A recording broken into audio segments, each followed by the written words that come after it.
Après, c'est vrai qu'on n'a pas eu beaucoup de temps pour travailler. J'ai été content dans certaines situations. Là, on a retrouvé des phases de jeu qu'on avait travaillées pendant la semaine.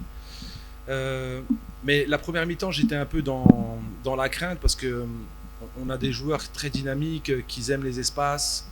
Et quand ils sont en face d'une équipe bien regroupée ou qui a très peu d'espace, peut-être trop de précipitation et c'est ce qui s'est passé.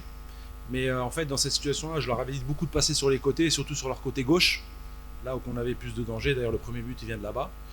Mais voilà, c'est cette maturité que j'essaye de leur dire depuis chaque jour. Gérer, mettez le rythme qu'on veut, on ralentit, on accélère, on ne se précipite pas, même s'il n'y a pas l'espace, on les fait tourner pour créer cet espace-là. On a réussi à faire quelques fois en trouvant Marius, mais dans l'ensemble, ouais, deuxième mi-temps, un peu plus d'espace, plus libéré, et c'est des joueurs qui aiment bien aller vite vers l'avant, donc voilà, mais pas satisfait à 100% en termes de jeu, parce que cette cohésion, on ne l'a pas encore trouvée en une semaine, enfin en 10 jours.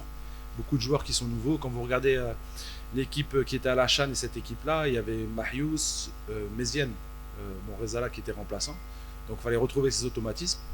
En tout cas, voilà, l'essentiel est fait. Je félicite les joueurs parce qu'il y en a, ils étaient très fatigués, qui se sont tapés jusqu'au bout. Donc voilà, qualifié pour la Chan et c'est ce qu'on veut. On ne s'est pas beaucoup qualifié. On s'est qualifié une fois au Soudan et une fois automatiquement en Algérie. Avant, on a eu des éliminations. Donc voilà, il faut être des compétiteurs, il faut aller la chercher, quelle que soit la manière. Donc voilà. Très bien.